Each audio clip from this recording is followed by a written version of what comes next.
Des attaques sont en cours dans les 10e et 11e arrondissements de la capitale. Des fusillades à des terrasses de cafés et de restaurants, rue Alibert, puis rue de la Fontaine-au-Roi et rue de Charonne, des quartiers festifs de la capitale. Bonjour à tous, bienvenue dans cette nouvelle émission. Cette semaine, nous analysons le procès des attentats du 13 novembre 2015. Une nuit d'horreur, une nuit d'effroi. 13 novembre 2015, 21h20. Au Stade de France, ce soir-là, oppose la France contre l'Allemagne, accueille des milliers de supporters. Après un quart d'heure de match, une première détonation retentit. 4 minutes plus tard, une deuxième bombe frappe le stade. Un chauffeur de bus meurt sous la détonation. Le match n'est pas arrêté, mais le président François Hollande, qui y assistait, est alors prévenu et évacué. 21h24. Rue Bichard, dans le 11e et 10e arrondissement de Paris, 3 terroristes font feu sur une dizaine de bars et restaurants. 39 morts et une dizaine de blessés. 21h40. Au théâtre du Bataclan, où le groupe Eagle of Death Metal se produit un concert, un troisième groupe de terroristes crie « Allah Akbar » pour la Syrie, avant d'abattre des centaines de spectateurs. Une dizaine d'otages est alors utilisée par les djihadistes pour bloquer l'entrée aux forces de l'ordre. 22h. Des policiers de la brigade anticriminalité abattent un des 3 terroristes et activent sa ceinture d'explosifs. Minuit 18. La brigade de recherche et d'intervention abat les 2 derniers terroristes présents sur place. 1h du matin. Le pire attentat jamais produit à Paris prend fin, avec comme résultat plus de 150 blessés et 130 morts. Après 6 ans d'enquête, le procès d'un attentat du 13 novembre 2015 s'est déroulé du 8 septembre 2021 au 29 juin 2022. 10 mois d'enquête ont permis à plus de 300 témoins et victimes, ainsi que les 20 accusés, et Salah Abdeslam, le seul survivant du commando, des djihadistes qui a eu la peine maximale du code pénal, la perpétuité incompressible. Nous accueillons maintenant sur le plateau la victime, Madame Arnaud, qui a assisté aux attentats du 13 novembre 2015.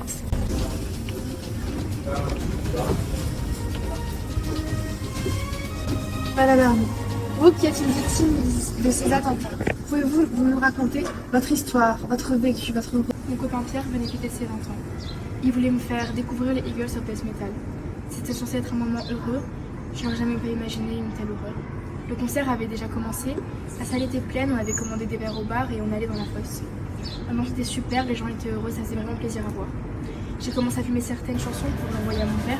Quelques minutes plus tard, il y a eu comme un bruit de pétard. Sur le moment, j'ai vraiment pas fait attention. Connaissant le groupe, je pensais que ça allait être un spectacle. Dommage pour les gens.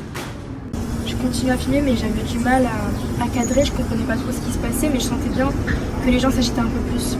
À un moment, on n'arrivait même plus à rester sur place. J'avais des coups de coude, les gens marchaient sur nos pieds. On n'était pas les seuls à plus comprendre ce qui se passait. On sentait de l'agitation autour de nous, les gens commençaient à s'énerver. Pierre et moi, on s'est dit qu'il allait mieux bouger. Il m'a attrapé le bras et il m'a guidé hors de la foule. Au bout d'un moment, on a réussi à s'éloigner.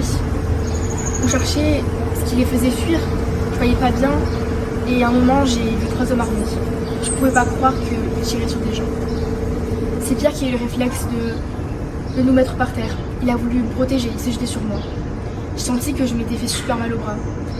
J'ai fermé les yeux, je savais pas trop quoi faire. J'entendais les gens qui commençaient à crier.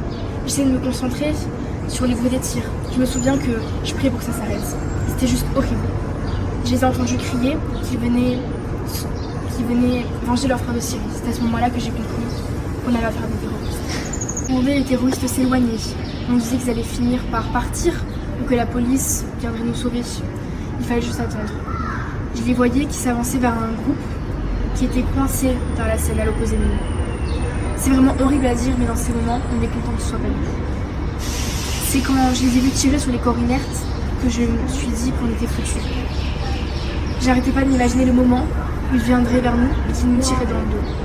Je me souviens que j'avais regardé Pierre, je lui ai dit que je l'aimais. Certaines personnes s'étaient mises à ramper vers les sorties. Elles avançaient. Je ne sais pas par quel miracle on a réussi à les attendre sans souci. Notre nombre avait un peu augmenté, on commençait à être à l'étroit. 3 mecs se sont mis à casser le faux plafond. Au début, je ne comprenais pas trop pourquoi, jusqu'à ce que je les vois grimper.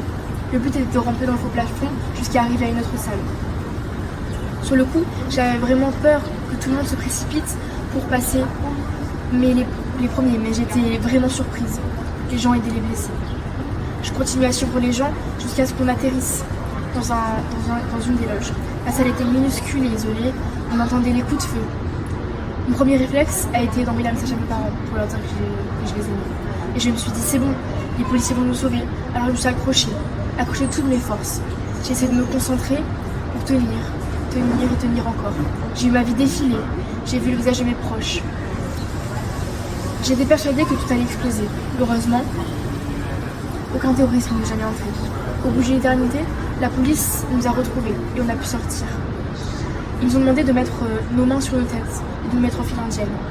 Et c'est quand j'ai enfin pu sortir que tout s'est relâché. Merci Madame Arnaud, un témoignage qui livre l'émotion et le traumatisme que cela doit être de vivre avec au quotidien.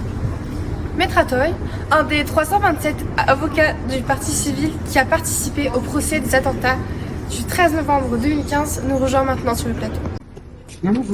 Bonjour, merci d'être parmi nous, Maître Atoy, aujourd'hui. Vous qui avez participé au procès des attentats du 13 novembre 2015, comment s'est-il déroulé? Bonjour, donc comme vous l'avez rappelé, je fais partie des 327 avocats du parti civil qui ont pris part lors de ce procès. Déjà, il faut savoir que le procès a débuté le 8 septembre 2021 et qu'il s'est achevé il y a peu au final, donc le 29 juin 2022, soit 148 jours. Au total, c'est 20 hommes qui ont été jugés lors de ce procès. Donc 11 étaient déjà en détention provisoire et ont comparu. 3 autres étaient placés en contrôle judiciaire, donc ils ont été présentés libres à l'audience. Eux faisaient partie des logisticiens, des convoyeurs ou encore des intermédiaires. Les 6 autres, dont 5 présumés morts, ont été jugés par défaut. Ils étaient tous soupçonnés d'avoir planifié des attentats depuis la Syrie. Ils étaient bien sûr tous présumés complices des attaques du 13 novembre 2015.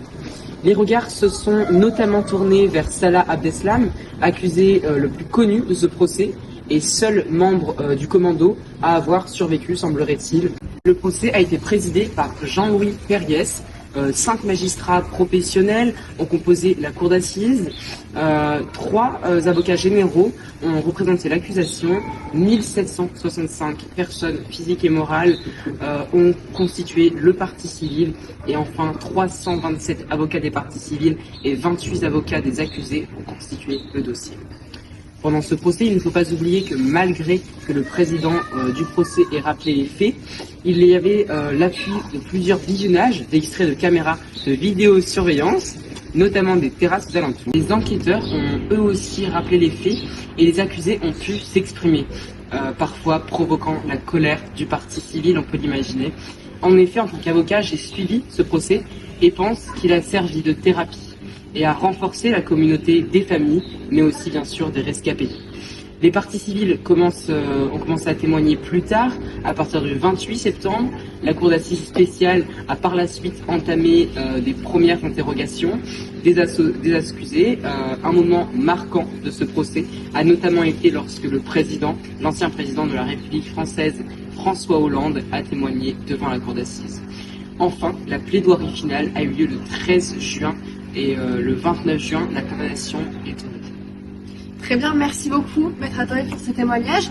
Et vous l'avez rappelé, c'est un déroulement très protocolaire, puisqu'il y a eu 327 avocats des parties civiles et seulement 28 avocats des accusés. C'est un nombre pas anodin. De quel œil le voyez-vous? Non, évidemment, ce n'est pas un nombre anodin. Et a d'ailleurs suscité beaucoup de remarques et de critiques de la part des avocats des accusés. Pour reprendre les termes de certains de mes confrères à la défense, tout était joué d'avance. Alors pour ma part, je ne peux apporter aucune certitude à ce point, mais il est vrai que l'infériorité numérique des avocats des accusés n'a pas joué en leur faveur. Bien sûr. Et on le sait, le procès a eu lieu dans un contexte pandémique. En quoi la pandémie du Covid-19 a-t-elle impacté sur le déroulement du procès? Bien, déjà, l'impact principal qu'a eu le Covid-19 sur le procès, c'est bien la date, puisqu'il était prévu de se dérouler en janvier 2021. Il a finalement eu lieu en septembre de cette même année. Néanmoins, il n'y a pas eu d'impact direct sur le déroulement, même du procès, bien que le port du masque était obligatoire finalement. Bien sûr. Madame Arnaud, comment avez-vous vécu ce procès? J'avais pris des congés jusqu'à la fin de l'année pour être sûre d'assister au moins une fois au procès des attentats du 13 novembre, déterminée à y témoigner. Il y a quelque chose de vital à se saisir de ce moment unique. Ce procès ne guérira pas les blessures, visibles ou invisibles. Il ne ramènera pas les morts à la vie, mais il pourra au moins les assurer que ici, la justice et le droit est le dernier mot. Il a donné un espace de parole aux victimes, même si quand on témoigne, juste après on peut se sentir très vide. Il y a une phase de décompression. Lorsque vous avez su la peine infligée à Salah Abdeslam, comment vous sentez? J'ai ressenti un énorme soulagement après avoir su la peine infligée à Salah Abdeslam. Cette fin de procès, c'était la fin d'un long cheminement et le retour à une vie un peu plus normale. Après 10 mois d'émotions partagées, de peur, de deuil, mais de souffrance aussi, j'ai peur de l'après. Puisque après avoir passé 10 mois, après avoir été rythmée dans ce procès, ça donne une motivation pour se lever de matin. Bien sûr. On n'imagine pas la souffrance que cela doit être. On vous souhaite beaucoup de courage, Madame Arnaud. Merci. Bien, nous voilà à terme de cette émission consacrée aux attentats du 13 novembre 2015.